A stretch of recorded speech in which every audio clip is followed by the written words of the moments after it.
वह सामाजिक जीवन को देती है।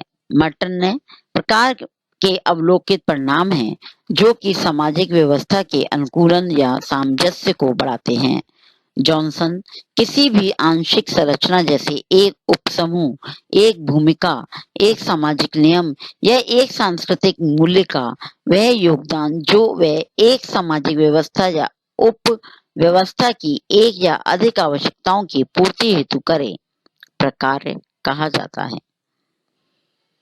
प्रकार्य समाज व संस्कृति की इकाई का वह योगदान है जो इनकी निरंतरता और व्यवस्था बनाए रखने में सहायक होता है। प्रकार्य द्वारा सामाजिक इकाई समाज की आवश्यकताओं को पूरा करने तथा उसमें सामंजस्य एवं अनुकूलन करने में सहायक होती है। पार्सन्स के अनुसार प्रकारात्मक पद्धति की मान्यताएं। समाज की प्रकारात्मक एकता का सिद्धांत। दूसरा, सार्वभौमिक प्रकारात्मकता का सिद्धांत। तीसरा, अपरिहार्यता का सिद्धांत। मर्टन का जो योगदान है, उन्होंने दो प्रकार के क्या बताए हैं, प्रकार बताए हैं, प्रकट और अप्रकट। या तीसरा एक और उन्होंने नाम लिया है, वो है गैर प्रकार। प्रकार शब्द का विभिन्न अर्थों में प्रयोग हुआ है। उत्सव, व्यवसाय, सामाजिक पद पर आसीन व्यक्ति के कर्तव्य, चर एवं शरीर के अंगों का शरीर को चलाने में योगदान आदि। इस तरीके से हमने देखा कि प्रकार शब्द का प्रयोग हम भिन्न भिन्न रूपों में करते हैं, किंतु समाजशास्त्र में प्रकार एवं आकार शब्द का प्रयोग एक विशिष्ट अर्थ में हुआ है। मर्टन ने इसको स्पष्ट किया है कि प्रकार वे अवलोकित परिणाम हैं जो कि सामाजिक व्यवस्था के अनुकूलन या सामंजस्य को बढ़ाते हैं। आकार में अवलोकित परिणाम हैं जो कि व्यवस्था के अनुकूलन या सामंजस्य को कम करते हैं। मर्टन ने गैर प्रकार का भी उल्लेख किया है।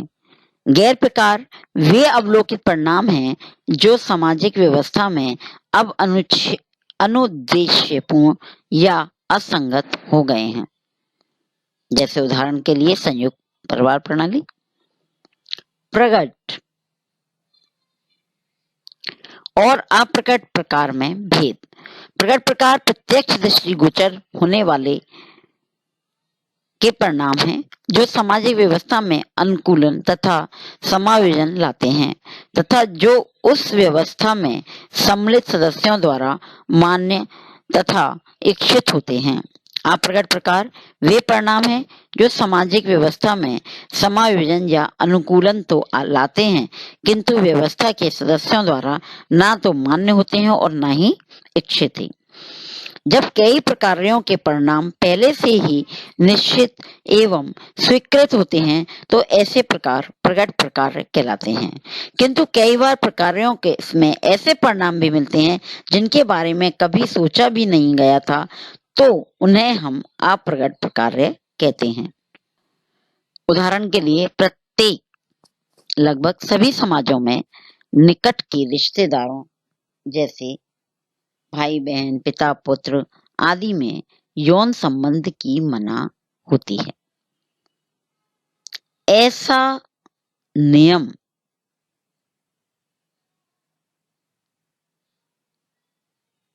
क्या कहलाता है? निकटाभिगमन। निकटाभिगमन भीगन। इस नियम के प्रकट प्रकार होंगे। ऐसी छूट दी जाती है। अपंग बच्चे या बदसूरत बच्चे पैदा होंगे। अप्रकट कार्य में अनुरूप यह होगा कि ऐसी छूट देने पर परिवार यौन संबंध को लेकर सदस्यों में तनाव और संघर्ष पैदा हो जाएगा। बात समझ में आई बच्चों? कि यानी कि प्रकट क्या है? जो हमें दिखाई दे रहा है, जो नियम बनाया गया है और उसकी हम पालना करें। और अप्रकट क्या कहलाएगा? कि जो नियम बनाया गया है उसकी हम पालना नहीं कर रहे हैं, उसके में हम अगर छूट दे देते हैं और उस नियम के विरुद्ध अगर हम काम करते हैं तो उसका जो परिणाम सामने आएगा वो अप्रकट है। अब वो किसी भी रूप में हो सकता है, उसे हम पहले से जानते नहीं हैं। अब आता है प्रकारात्मक पद्धति की सीमाएं।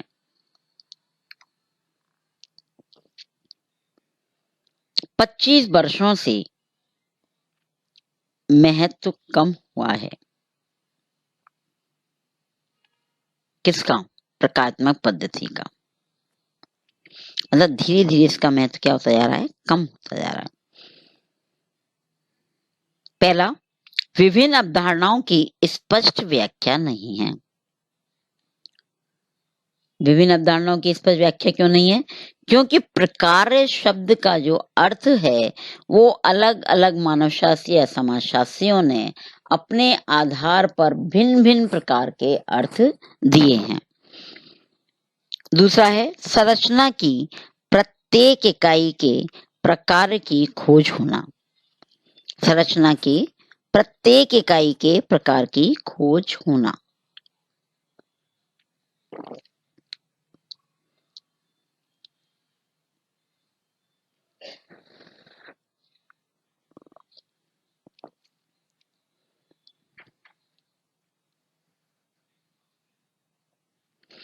इस प्रकार अपन कैसे कर सकते हैं? तीसरा है देहवादी व्याख्या। देहवादी व्याख्या से क्या तात्पर्य है कि प्रकार का जब भी हम अर्थ लें तो किससे संबंधित होना चाहिए? उद्देश्य से संबंधित होना चाहिए, जबकि उद्देश्य, कारण और प्रकार में अंतर होता है। नेक्स्ट है रूढ़िवादी एवं तकियानुसी। हम परंपरावादी या तकियानुसी, नहीं नहीं ऐसा ही होता आ रहा है, हमें ऐसा ही करना पड़ेगा, अरे यही हमारे समाज की रीति है, तो ऐसे विचारों के आधार पर कार्य करना, यानी कि पूंजीवादी एवं सत्ताधारियों के हितों की हमेशा रक्षा करते रहना। नेक्स्ट है समाज व्यवस्था को एकीकृत मानना, जो ठीक नहीं है। नेक्स्ट मूल्य अभिन्नति पर आधारित। नेक्स्ट व्यक्ति की तुलना में समाज को अधिक महत्व। प्रकारात्मक पद्धति की जो सबसे बड़ा जो दोष है वो क्या है? वो व्यक्ति को महत्व नहीं देता। किसको महत्व देता है? समाज को। नेक्स्ट है इसे इन सिद्धांत, उपायों एवं अध्ययन माना गया है। प्रकारात्मक पद्धति के महत्व। महत्व क्या क्या है प्रकारात्मक पद्धति का? नंबर 1, ज्ञान एवं विधि की नींव रखना। सबसे बड़ा जो महत्व है वैज्ञानिक पद्धति, उसका प्रकारात्मक पद्धति का, वो है ज्ञान और विधि, कैसे हमें काम करना है, प्रक्रिया, उसकी नींव डालना है। दूसरा है अवधारणात्मक ढांचा प्रदान करना। एक ऐसा स्ट्रक्चर तैयार करना, एक ऐसा स्ट्रक्चर बनाना जो हमारे कॉन्सेप्ट को क्लियर करे। शारीरिक संरचना है, हमारे सामने एक ऐसा स्ट्रक्चर है जिसमें हम कह सकते हैं कि 2 आंख, 2 कान, नाक, हाथ, पैर, हृदय, फेफड़े, ये सारी चीजें हैं। जब हम इसको धारण करे हुए किसी भी चीज या घटना को या वस्तु को देखते हैं तो हम तुरंत कहते हैं कि ये शरीर है, मानव शरीर है। नेक्स्ट है नियमों और सिद्धांतों का प्रतिपादन, और इसके आधार पर हम क्या करें? नियम और सिद्धांतों को बनाएं। और नियम और सिद्धांत जब हम बनाते हैं तो उन्हीं नियम और सिद्धांतों के आधार पर कार्य पूर्ण होता है। और इसी प्रकार से हमारी जितनी भी सामाजिक घटनाएं हैं उनका अध्ययन इन्हीं आधारों पर हम आगे लेके करते हैं। तो इस प्रकार से बच्चों हमने 3 सिद्धांत पढ़े। ऐतिहासिक, दूसरा तुलनात्मक, और तीसरा है प्रकारात्मक। और इन्हीं तीनों सिद्धांतों के आधार पर हम ये बताने का प्रयास करते हैं कि समाज में क्या था और क्या हो रहा है और क्या होगा। तो इस आधार पर सारी प्रक्रियाएं, हमारी जो घटनाएं हैं वो चलती